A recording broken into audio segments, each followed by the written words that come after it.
বাংলাদেশ সরকারের এই মুহূর্তে উপদেষ্টা পরিষদে যারা আছেন তাদের জীবন দেখা ভালোই লাগে, খারাপ না। কেমন যেন ভিভিআইপি একটা ফিল আসছে। ঠিক 4 মাস আগেও ওই আসিফ যখন রাস্তা দিয়ে হাঁটতেন, তো ফুটপাতে একজনের গায়ের মধ্যে ধাক্কা খেতেন। 4 মাস আগে তিনি এদেশের জ্যাম নিয়ে কথা বলতেন। তৎকালীন স্বৈরাচারী সরকার হিসেবে তারা যেই মানে আন্দোলন করেছে, সেই স্বৈরাচার সরকারের মানে নেতা এমপিদের বিলাসবহুল লাইফ, লাক্সারিয়াস রাস্তা দিয়া রাজার মতন ঘোরাফেরা, এগুলো নিয়ে বরাবরই আমরা সমালোচনা করতাম, তারাও সমালোচনা করতো। কিন্তু আজকে সময়ের প্রেক্ষাপটে রাজকীয় লাইফ, ওয়াও, কেমন লাগে, তাই না? আসিফের এই ভিডিও প্রকাশ হবার পরে গতকালকে থেকে এটা নিয়ে আলোচনা সমালোচনা আছে। আলোচনা সমালোচনা এখানে আছে যে একজন উপদেষ্টার পিছনে আসলে রাষ্ট্রের কত টাকা খরচ হয়, কতগুলা গাড়ি আমরা দেখলাম যে যাচ্ছে ভিভিআইপি লেভেলে, রাস্তা মানে ফাঁক করে তাদেরকে জায়গা দেওয়া হচ্ছে। এই প্রোগ্রামটা ছিল গতকালকে বিপিএল এর যে 2025-এর উদ্বোধন বা সেটা নিয়ে উপদেষ্টা আসিফ তিনি যাচ্ছিলেন, যেহেতু তিনি যুব ক্রীড়া উপদেষ্টা হিসাবে আছেন, তো সেই ক্ষেত্রে তার কাজই এটা। কিন্তু তার এই এতদিনের মধ্যে গত 4 মাস ধরে তিনি ক্ষমতায় আসার পর তার এই যে মুভমেন্ট, এটা আসলে কারো চোখে পড়ে নাই, যেটা দেখার পরে অনেকের এমনি একটু জ্বালা পোড়া হচ্ছে যে দেখো আসিফ 4 মাস আগে তার কি অবস্থা ছিল, এখন সে কোন লাইফ লিড করে। এটা শুধু আসিফ লিড করে না, বাংলাদেশে আমাদের বিভিন্ন সময়ে আমরা যাদেরকে দেখেছি যে মানে তাদের জন্য এই দেশে জ্যাম নাই, তাদের জন্য যানজট নাই, রোড অ্যাক্সিডেন্ট হয় না। আর একটা মজার বিষয় হচ্ছে, আমাদের ডক্টর ইউনূস যখন ক্ষমতায় ছিলেন, ক্ষমতা প্রথম নিলেন, তো তিনি একবার মুভ করতে গিয়ে দেখলাম যে জ্যামের মধ্যে তার গাড়িটা দাঁড়ায় আছে, আমাদের জুড়ে প্রশংসা। কিন্তু তখন গোলাম মাওলা রনি একটা কথা বলছিল যে তিনি আসলে জ্যামের সিগন্যালের জন্য অপেক্ষা করেন নাই বিদেশের মন্ত্রী এমপিদের মতো। সমস্যা হলো রাস্তাতে ট্রাফিক মানে পুলিশ ছিল না, যার কারণে ট্রাফিক কন্ট্রোল করা যায় না।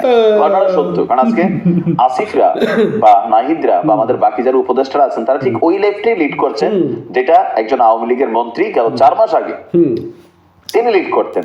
আমরাও একটা প্রশ্ন জানতে চাই যে কেন আসলে একজন উপদেষ্টা তার মুভমেন্টের পিছনে রাষ্ট্রের এত টাকা খরচ করতে হবে? আগামী দিনেও পরিবর্তিত বাংলাদেশে এগুলাকে কমাইতে হবে, কারণ বৈষম্যটা তো এখানে থেকে যাচ্ছে যে আজকে একজন সাধারণ মানুষ যিনি, তিনি কোনো কারণে ভাই একজন এমপি হইতে পারলে এই যে জমিদারি ভাবটা এটা চলে আসে, এটা রাষ্ট্র দিয়ে দিচ্ছে। রাষ্ট্রের এত টাকা খরচ একজন উপদেষ্টার পিছনে, সুযোগ সুবিধা দেখলে তো মানুষের কেন রাজনীতিতে আসবে না মনোযোগ? তারপর দেখেন ক্ষমতা, এই ক্ষমতাকে বিকেন্দ্রীকরণকে আসলে করা সম্ভব হয়েছে 4 মাসে, হয় নাই। এখন ছাত্ররা বা যারা উপদেষ্টারা আছেন, তারা একজন আওয়ামী লীগের মন্ত্রী যতটুকু প্রভাব দেখে তো তার থেকে বেশি দেখাচ্ছেন, কম না। তো এগুলার পরিবর্তন লাগবে।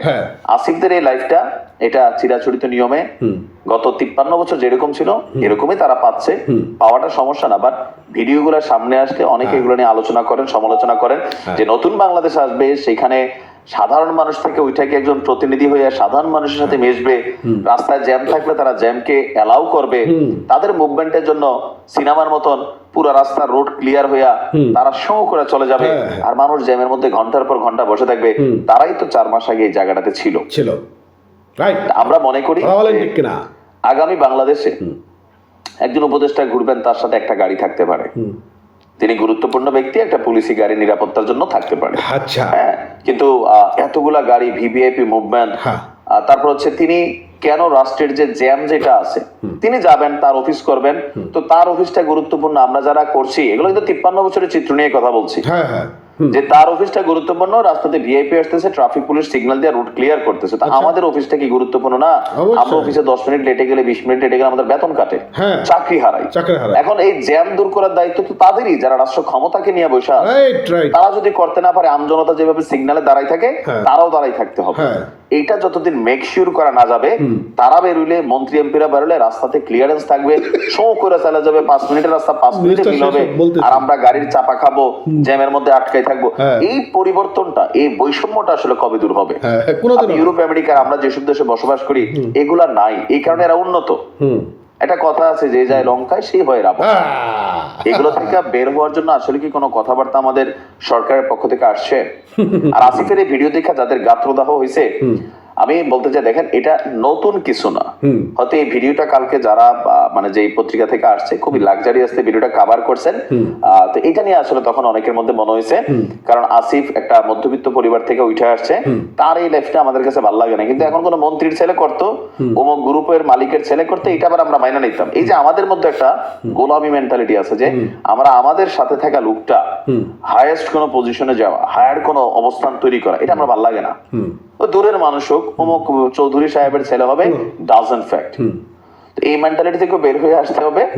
আর আমি মনে করি আমাদের ছাত্রদের হাত ধরে আগামী বাংলাদেশে এই যে অন্তত রাস্তাঘাটের যানজট বা এই যে ভিআইপি জীবন মন্ত্রী এমপিদের, তোমরা আসো আর 1 বছর, এরপরে কিন্তু আবার তুমিও ওই সিএনজির মধ্যে কি আটকে যেতে হবে। যদি তুমি ভালো বেতন টেতন কামাইয়া পয়সা টয়সা কামাইতে পারো, হয়তো গাড়ি কিনবা, নয়তো তোমাকেও কালকে পাবলিক বাসেই চড়তে হবে।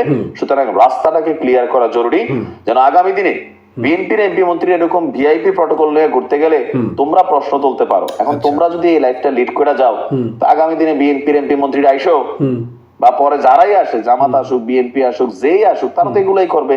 সেগুলো নিয়ে প্রশ্ন তোলার মতন তখন কোনো যৌক্তিক অধিকার কারো থাকবে না? না না, তোমরা যখন ক্ষমতা ছিল তোমরা তো ভিভিআইপি প্রটোকল নিয়ে ঘুরতেছো, রাস্তা ব্লক করছো, এগুলোর সমাধান দরকার। কোথাও না কোথাও ক্ষমতা মানুষ এনজয় করে, হ্যাঁ, ওইখানে এটা নানান কারণ তৈরি হয়ে যায়। তো আমাদের মন্ত্রীরা এগুলাই করে, বাট এগুলো থেকে বের হওয়া দরকার সামহাও। ভালো থাকুন, আসসালাম। ওয়ালাইকুম আসসালাম। তো যাই হোক, নাইম ভাইতে অনেক কথা শুনলাম। বিষয়টা হচ্ছে যে ওই যে ভিডিওর মধ্যে বললো না যে লঙ্কায় যায় সে রাবণ হয়ে যায়, এটা বাস্তবতা। আর দ্বিতীয় কথা হচ্ছে যে আজকে যদি এই আসিফ, নাহিদ এরা যদি কোনো আওয়ামী লীগের এমপি থাকতো, ওদেরও পলান লাগতো, কারণ ওরা আরও বেশি অপকর্ম করতো আওয়ামী লীগ থেকে। তারা যদি কোনো আওয়ামী লীগের পদ পদবিতে থাকতো, মানে ওই এমপি টেমপি সব জায়গায় থাকতো, আমি মনে করি যে আওয়ামী লীগের যে সকল সাধারণ এমপিরা বা ভিআইপি মন্ত্রীরা যে খারাপ কাজগুলো করছে তার থেকে 10 গুণ বেশি খারাপ কাজ করতো ওরা, এটা বাস্তব। আবার এই যে বিএনপি থেকে কথা আসতেছে না যে নির্বাচন দাও, নির্বাচন না হলে গণতন্ত্র রক্ষা হবে না, বিএনপি আসলে তো এর থেকে বেশি কম করবে।